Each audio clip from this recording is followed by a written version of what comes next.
एक गांव में दो भाई बड़े प्रेम से रहते थे। एक दिन दोनों भाइयों के बीच में झगड़ा हो गया।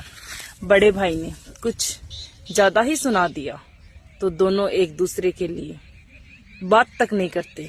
पहले एक दूसरे के लिए सामान लाते, गिफ्ट लाते, बहुत कुछ रहते थे, लेकिन बड़े भाई ने कुछ बोल दिया तो दोनों के बीच में मतभेद हो गया। फिर 15-20 साल तक कभी बात नहीं की उन्होंने। फिर बड़े भाई की एक दिन बेटी की शादी थी तो बड़े भाई का मन किया कि शायद छोटा भाई आ जाता तो अच्छा लगता मुझे। तो बड़ा भाई बोला कि मैं छोटा बाप का बन जाता हूँ, मैं चला जाता हूँ छोटे के पास। तो फिर वो अपने छोटे भाई के पास गया, जाकर बोला कि तुम्हारी भतीजी की शादी है और तुम्हें आना है। तो छोटा भाई बोला कि मैं क्यों आऊं, तुमने मुझे बहुत कड़वे शब्द बोले। तो उसने बोला कि मैं हाथ जोड़ता हूँ, चल तू चल, हम दोनों भाई रहेंगे तो अच्छा लगेगा।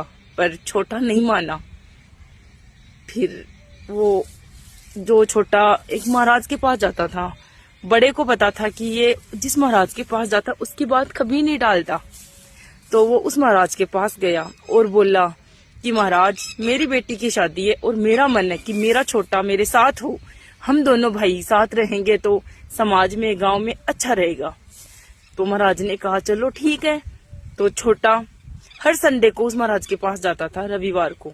तो रविवार को वो महाराज के पास गया तो महाराज ने बोला कि मैंने पिछले रविवार को क्या कथा सुनाई थी। तो वो सर खुजाने लग गया कि मुझे याद नहीं आ रही है, फिर मैं याद करता हूँ, ऐसे दिमाग में जोड़ देता हूँ। चलो ठीक है। तो फिर महाराज ने बोला कि हमें अच्छी बातें याद नहीं रहती, हमें बातें याद रहती है, बुरी बातें याद रहती है, वो 15-20 साल तक नहीं भूलते हम।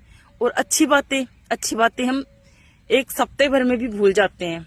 तो छोटा भाई समझ गया कि महाराज क्या कहना चाहते हैं। तो उसने बोला कि महाराज, आप जो कहना चाहते हो मैं समझ गया हूँ। तो हम क्या करते हैं, हमेशा मतलब जो बातें बुरी बोल देता है उसी को हमेशा याद रखते हैं, उसकी अच्छाई को कभी याद नहीं रखते।